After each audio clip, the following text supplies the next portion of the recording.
Hello, so this time we have a game with large moyos between 10q and 9q, and black won against a single digit q by a pretty big margin. That's quite impressive. It's a 27 points win, and nothing really big died. Actually, nothing died except a couple of stones here and there. So let's have a look. I see black started going for influence with this 5-4. Actually, here black wanted to play 5-3, but 5-4 was a misclick. Anyway, it's a nice idea to try other moves in Fuseki than playing Hoshi and Sansan all the time. It's good to explore like that. There are different Josekis coming up. So high approach and the high and far pincer. This is rare nowadays, and there are some interesting Josekis to consider. Attach is one of them. Usually, black can think about one space jump. That's the easiest way to continue here. Then attach once in the corner, jump again, and then pincer. This used to be very popular 20-25 years ago. I remember when I started playing Go, probably about 25 years ago, this was one of the basic patterns. Then a few years after that, the Ogema here was the most common move. And this move was actually played pretty much all the time against the M4 pincer before AI era. And the most common pattern was this.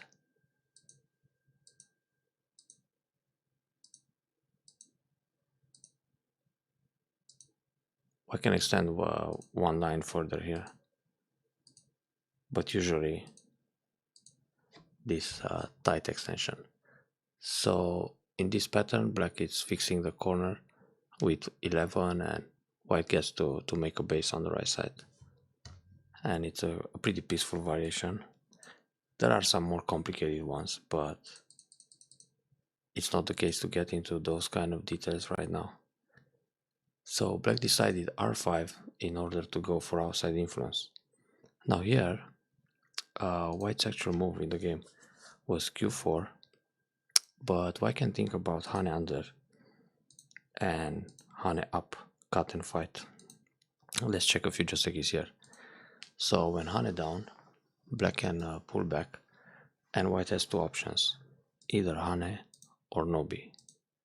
Now when playing the Nobi, black can attach, white can connect solid, black will double up in the corner, white extends on the side, and black slides to make a base. So both black and white fix the corner, making a base. Another option for white here is to block, then accept one Atari. And in this position, black has several options, like going down or jumping out. When black comes down, white needs to extend for a base on the right side, then black can also make a base on the bottom. Even that this feels a little bit over concentrated, it's proper to settle the base right away. And white usually plays another hanging connection here to prevent the peep and go for the moy on the bottom area. So when Atari and connect, black can also choose to extend, then white will Atari under, and black doubles up on the right side because black doesn't have a base anymore, so now he needs to settle the group in the middle. When white plays the Hane, black can think about the cutting points next, so either cut on the outside, then give up the stone and capture the corner. This is one way. Or play the inside cut, give up the stone in the corner, so actually in this case black is going for outside influence, and the leather is good for black. Usually this Joseki is dependent on leather. White may add another move, and so is black, to prevent any kind of leather breaker in the top left corner. So white could consider s5 or Hane q5. Now when white plays q5 and Atari on the outside to prevent the leather, in this variation white is actually going for the outside influence. So black will go for the corner, and this way black kills the 3 stones in the corner and makes this territory, while white takes some outside influence. So even if black originally planned to go for some thickness here, white can choose to go for outside influence, making the wall and giving up 3 stones in the corner. Now the Joseki is center for black, so black can play away right now, and later on white can turn and play some forcing moves, but white should use these forcing moves as cut-threads. No need to waste them too early in the game. Okay, back to the original game.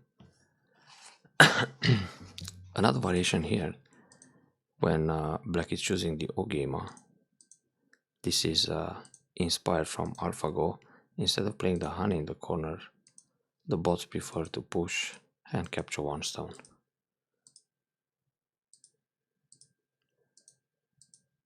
And the corner seems quite nice for black in this particular case, and then white has some influence, but it's black's turn, so black can approach and reduce the wall. That's why we don't see this variation play so often nowadays. Black is too comfortable with the corner territory. So white decided to bump. This can lead to some complicated fights too. We can actually talk a lot about the Josekis in this corner. So black decided to Nobi. It's possible, but black can think about the double honey. Double honey is more aggressive in this case. It creates cutting points and also some shortage of liberties, so it's a really active play. White's options, it's cut and then either connect a corner and keep fighting, or go for a trade by playing Atari and give up the corner. But in this case, black feels pretty good to capture the 2 stones in the corner, because the corner is bigger than in the double honey Joseki, and also white's position on the outside feels pretty over concentrated. Now black can also think about Atari first, but even that it's Fuseki, white is not going to connect and give up the 2 stones, but fight the ko instead by playing Atari here. Now as a cut-thread, white can honey on the right side, and when black connects, white goes out. Then black needs to leave in the corner and white extends again. So this is some sort of trade fight, not necessarily a Joseki, but it looks reasonable for both sides. So black has the double honey, and if white connects, black will cut, Atari again, and connect. Now if white is trying to catch the stones on the right side, that's not possible, because black has the honey and connection in center. White needs to leave in the corner and black can come out on the side.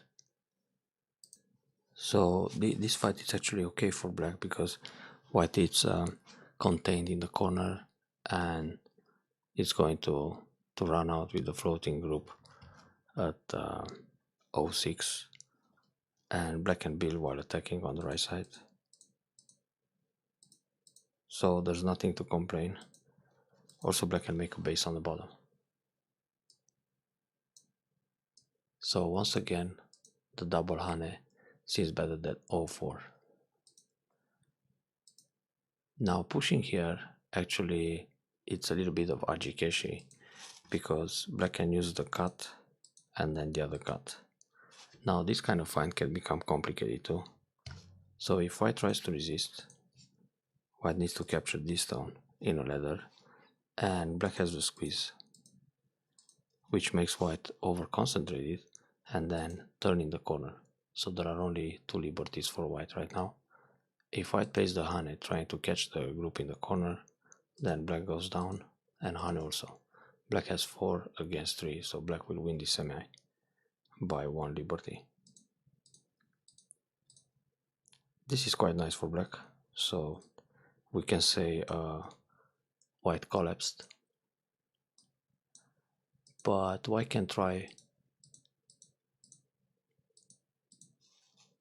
the other honey and then connect. And in this case there are several cutting points on the outside, and now when black connects, white can honey the corner. But again, this can be tricky.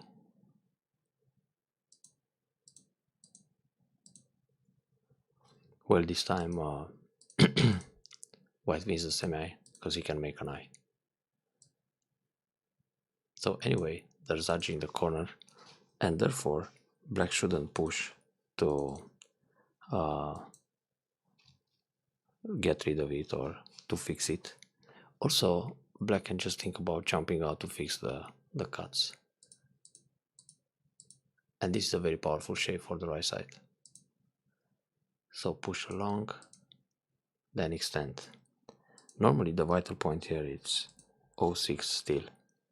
White can play that move and it's really annoying. Playing honey is possible too, but then white will double honey, then black has to go up, and white builds a lot on the bottom, and later on white can still approach at 06. And if black simply plays away, white should immediately check how black reacts to this move. If black protects against the cutting point, white can threaten snapback that black needs to connect again, and the shape is really heavy. Now white can play away. Playing the honey feels good for black because now black can jump ahead and the shape is good. So black got away unpunished here. As a middle sled extension seems safer to play Q10, but the difference is quite sensitive, so it doesn't matter much. Anyway, with this honey, black got a good shape. Attack is no need, because white is taking away his own liberties. White should just play away right now. It's important to approach the top side. So white played Atari and turns. Then black gets ahead. Black is very happy to build on the 7 line here. And once again get ahead. There are still some cutting points in this area. Black should consider the cut here first to see how white reacts. And if white goes down, capturing the 2 stones, black has an Atari on the outside and honey in the head of those stones to get ahead in center. Then there is still some margin at Q3, but this time it's impossible to capture anything. It's just that like this, black takes center and the moyo gets bigger on the right side, so now black can approach the left. And when white cuts, black can fix with a good shape. So instead of getting ahead in gote, black could take center by using the cuts. So white pushes again from behind, and black decided to play away this time. Actually, it's a good decision, because anyway the right side feels big enough. And quite a nice idea to play d6. In general, you just want to play c6. But probably in this case, having such a nice wall in the middle, white will attach, then go up, block, and then keep increasing the moyo. Something like this. And it's quite large, it's difficult to enter the bottom side now. So, high approach. Now here, white was a little bit greedy. It's good enough for white to play f4, then black usually attaches, block the corner, go down, and black extends, either like this or high. And white already got the bottom area, so white should honey once. When black doesn't get ahead, it's good to play this kind of honey in the head of 3 stones. Then black either protects like this or honey also. But against this honey, white can double honey, then Atari, connect, and descend. In this case, it's better to play Atari because black is going to lose 3 stones, and it's quite expensive. Especially that white can capture them in center. So g4 a bit greedy. Black decides to go for the top, but actually it's still very big to do something on the left side and in the lower left corner. So attach and pull back is an option, and then extend like this, or even further. So now when white comes inside, black can attack quite severe. The options here for black are double approach, double kakari, attaching the corner, or keima. So let's say we play the double approach. White can come out between the stones, but then black can also fix the corner. And if this happens, black develops both the top side and the left side, while white is just running out between the groups on neutral points, and then black can also take the shimari in the top right corner. So this is very active play by black. Now if white decides to take the corner like this, black can keep center and again go for the shimari in the top right corner. So if you look all over the board, white has the bottom area and a small corner in the top left. Black has developed on 3 sides already: right side, top side, and left side. So it's clearly better for the Fuseki. It looks much better for black in this particular game. So this time black went for a shimari and white invades the top. Well, yeah, white is quite busy here. White needs some invasion in the top or approach the corner to prevent a shimari, but it's also big to take away the extension on the left side, because that's an ideal extension for black, and it also weakens the d6 stone. So invade the top this time. Black can make another shimari. That's a very nice move. Now white is trying to fix the top. The kick is an option here because it keeps white busy, so white has to go up. Playing just keima on the second line, it's probably passive. White will play away, because then when black pushes here, white can still fix the top. So the attach is nice. White has to go up, and then black has time to extend on the left side. But black should extend all the way to d10, because like this it's going to help d6 or attach, pull back, and then extend on the left side. c10 looks better with the d6 configuration here, and it's also ideal extension from the top left shimari. Usually that's the distance you want from that kind of shimari, extend all the way to the middle.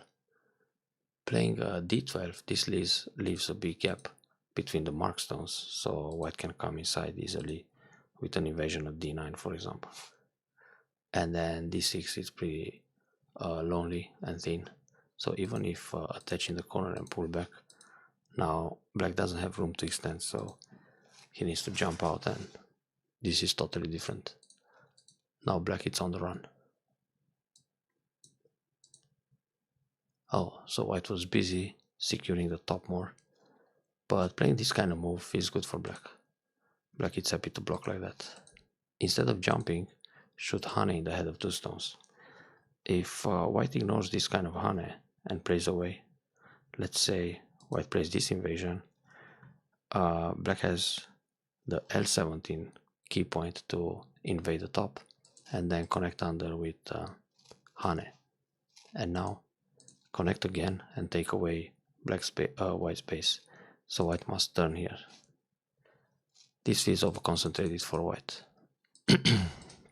So in general, when black plays hane in the head of 2 stones here, white either hane and gets ahead like this, or hane on the second line to create some cutting points.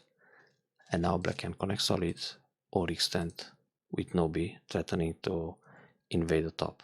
Now white needs to double up, but again there are some cutting points here, so black either connects like this or tiger mount in the corner to prevent the yose. Now the cut is not a problem anymore, black can catch the stone. So this way the top right moyo can become pretty large. Jumping here leaves some cutting points in case white plays the wedge, so black needs to block, connect, and now protect the cuts. And this way white got much more solid in the top in center, and he has time to invade the left side. Playing the hane and double hane, this will be center for black, and now black has time to fix the left. This is quite urgent, and it looks very promising to build all this area for black. White so far only has the bottom and a little bit of potential in the middle and the top, but black has giants more the right side and the left side, so it feels like a really good win for black so far. So now white comes in. Oh, and black goes for a trade. That's a fine idea. So give up the stone and leave in the corner. Good for white to separate too. Instead of playing Hane, white should simply Nobi.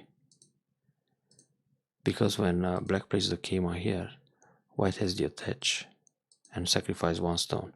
When black extends, white Hane, play Atari in the corner, and even the hanging connection threatening the Ko. And also, white is going to build a lot on the left side in this case. If black decides to capture the stone, white plays Atari on the outside and descends in Sente. All these moves are Sente for white. And now jump out to enclose this area. So kill d6 on the large scale.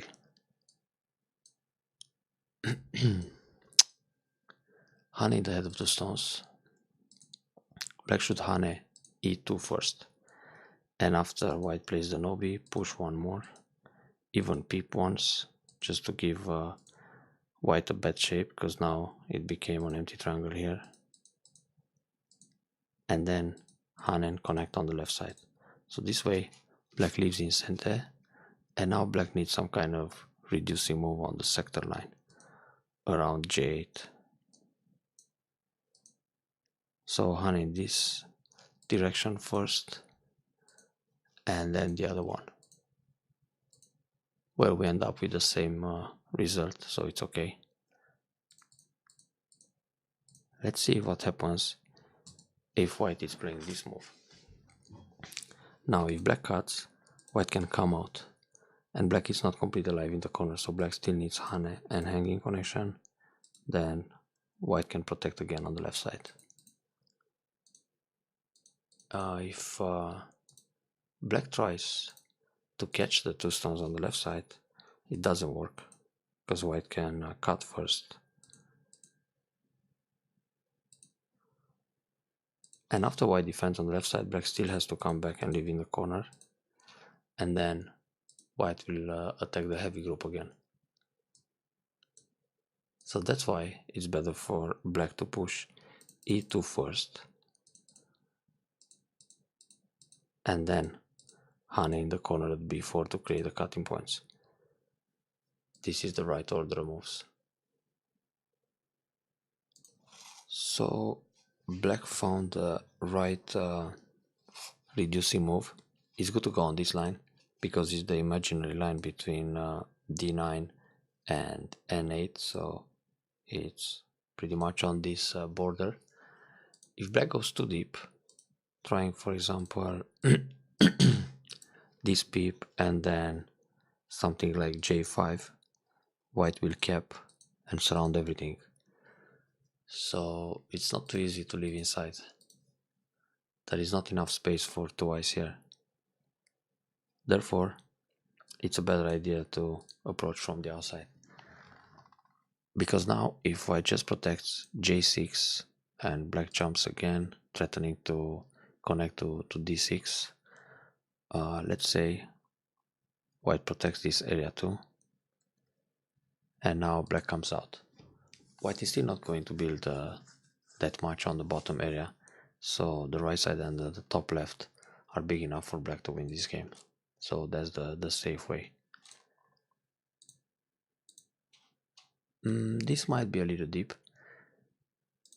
but okay, it's a fine idea to peep there in order to damage more.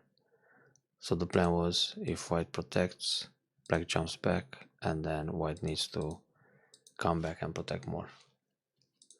But white tries to resist. So black goes out, and the cut is still a problem, so white needs to play the Hane.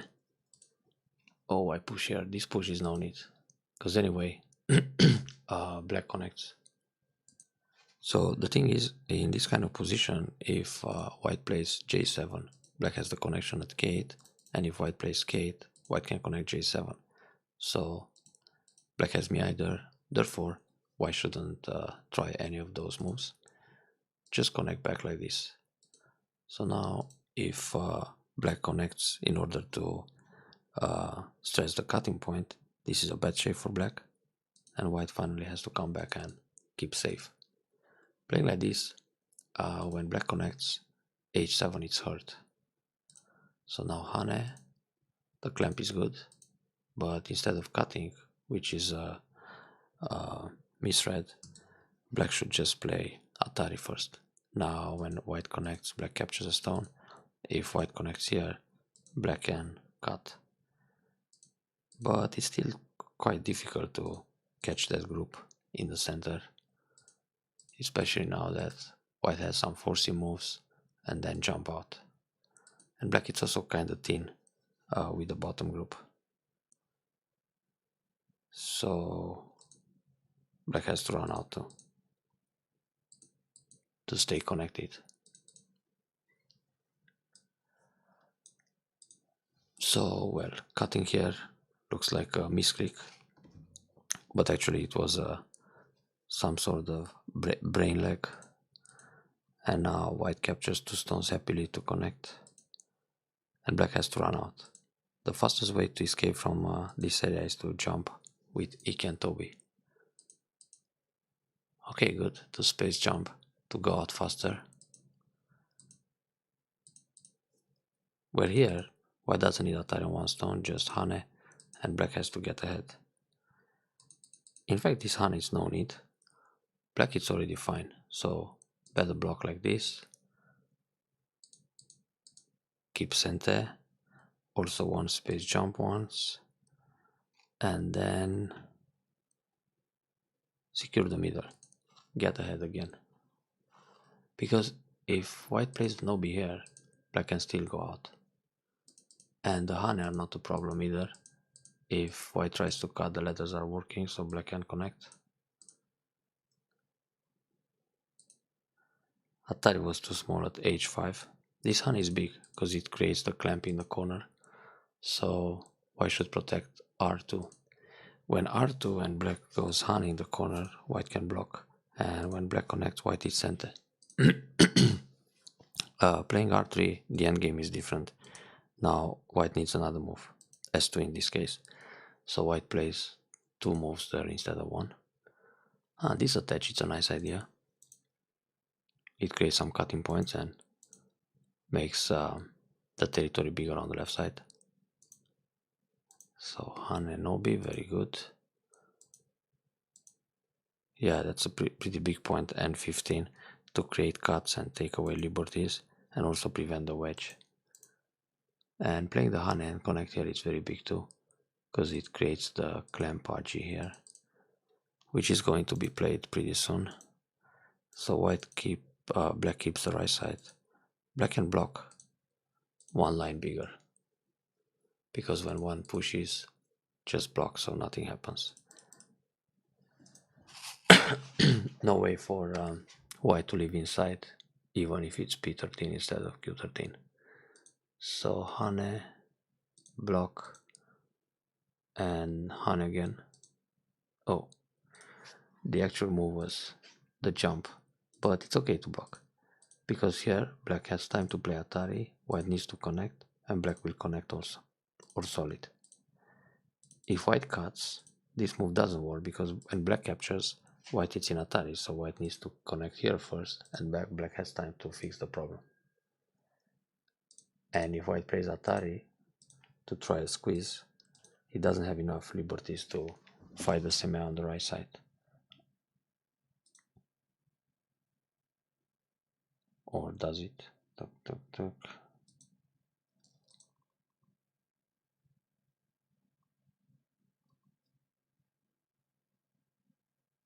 It's a bit dangerous. This.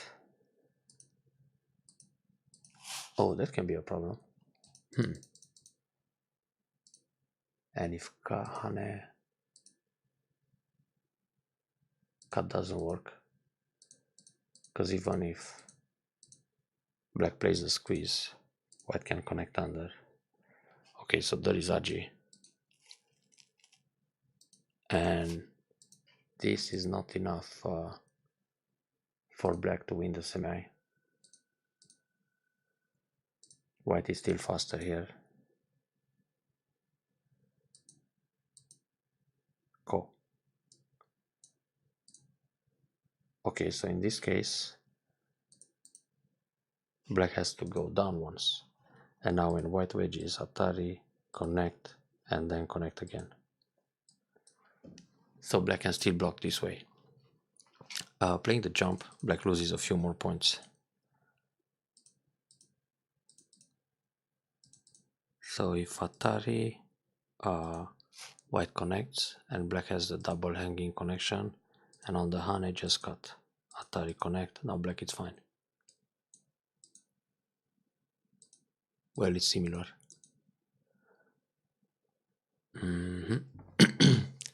Yeah, this is good. So there's nothing on the side anymore. It was to play the Hane, then white Nobi, and protect here to prevent the entrance. So bump, the clamp, very good.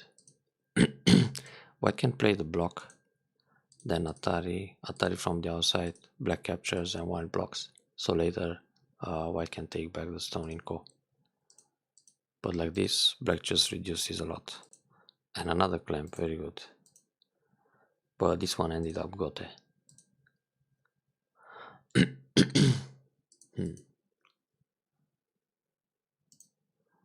So, in fact, it's not so big to connect the two stones. Black has other center moves. For example, Hane on the second line, Atari, then Atari here, connecting center, then Hane, push and blocking center, wedge and Atari, then protect this area. If white captures here, that's only 5 points in Gote.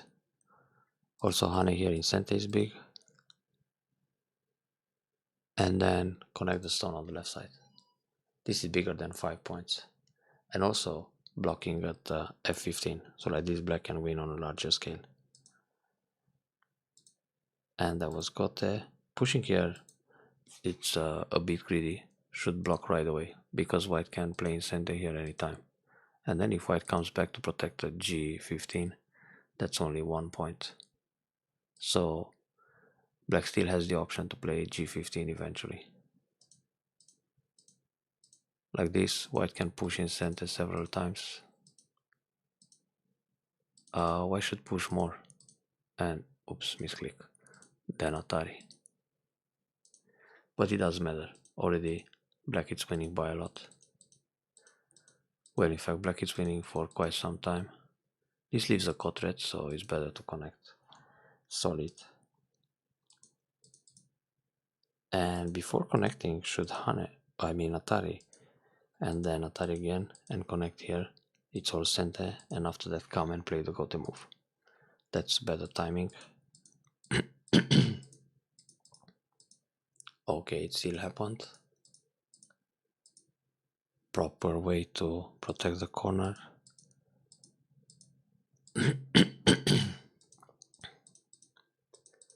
And it's done.